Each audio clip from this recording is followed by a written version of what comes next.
outside the OMG pit garage here at Alton Park. Sunny weather for the first time this season. Gino, we'll come to you first. It's been a difficult start to the year. Did you expect it to be like this, or did you know a little bit you'd use your Grand Prix experience before and make it work? It's probably been a bit tougher than we anticipated.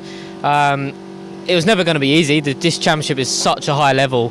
The depth of talent in the field here is incredible. It's a bit like, it reminds me a bit of a Moto2 days. You know, when you're not quite there with the bike, you're feeling, and the package is new and you're not quite developed. You know, you're a second off, which is nothing really in the sense of it when you think about how much that is on track.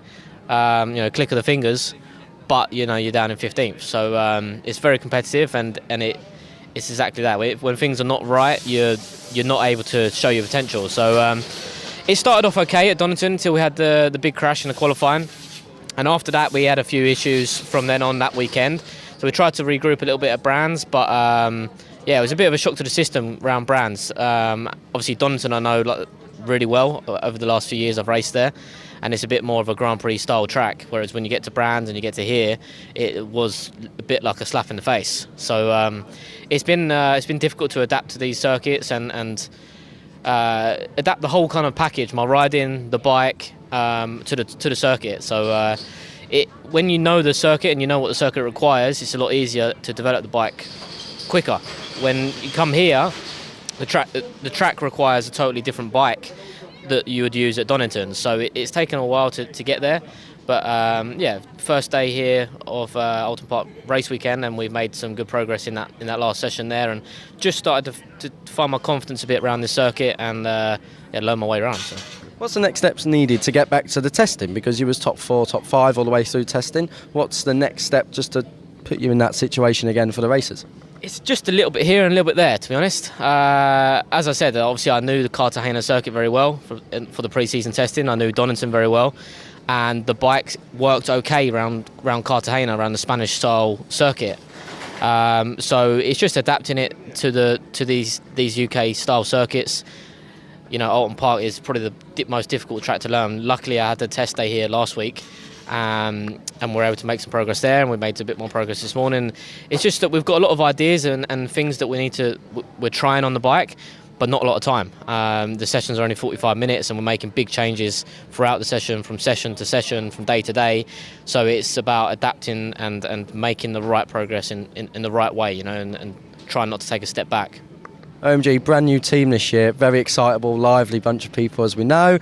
How's that having effects on you? Because obviously some people may look at it and say you've come out of the Grand Prix, kind of, it's a bit more formal there, so to speak, maybe. How have you found it adapted into like this really kind of, not comical, but very much more banter orientated area?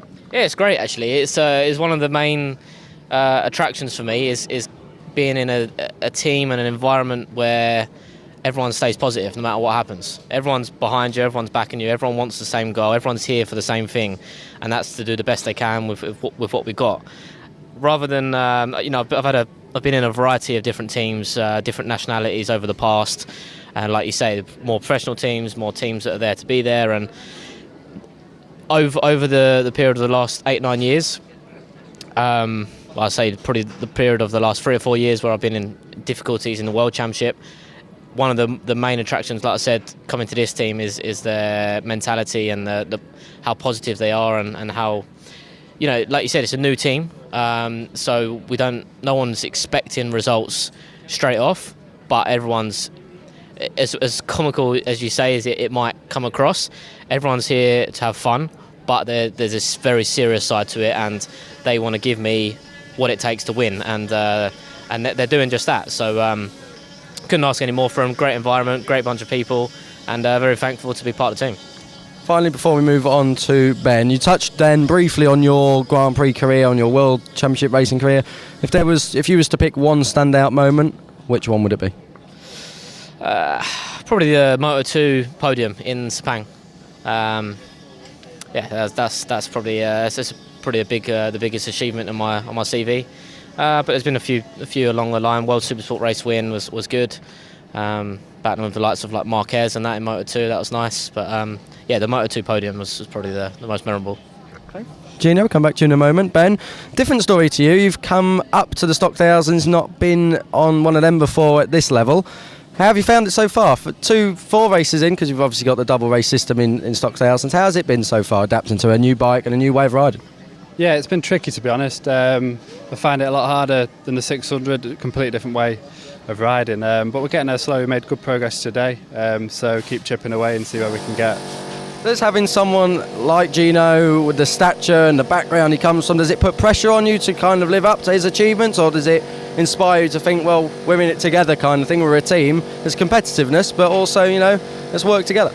Yeah, it doesn't put any pressure on me at all. If anything, Gino can help me where he can, and that's a massive help. And yeah, like I say, just keep improving and see where we can get.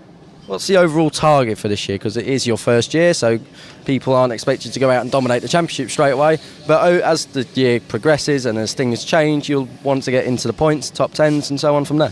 Yeah, of course, that's it. I think if we can get into the points sooner than later, and then aim for top 10s, and then be consistently in the top 10s, then maybe fight for maybe top 5s. But if we can get in the top 10, then especially in the Stock 1000 class, then you're going the right way, to be honest. So no, if we can get to top 10, then that'd be great. Okay, so we're going to come back to both of you now. A couple of questions you can answer. You've both been in the team now for long enough to really understand each other. Who's the more competitive out of the both of you? Oh, it's difficult to say. Luckily we're not head to head. We're not in the same class. So I think every race has got that competitive side that's different to the general public. But yeah, it's hard to say. We haven't been head to head, so maybe we'll have to race the scooters and we'll find out. Who would you say, Ben? Yeah, like Gino says, because we're not in the same class, so it's hard to say. But yeah, we might have to have a race on a scooter and see who finds out. You make great politicians with diplomatic answers like that, I'll tell you. What bit of advice would you give to Ben, looking forward to his career? Obviously, he'll want to progress. What would you say that something you did you'd pass on as a top tip, so to speak? Probably one of the biggest things for me is to almost be as much of a sponge as you can and absorb every bit of information, every bit of detail that you see go on, when we're speaking together. Just try and absorb it and try and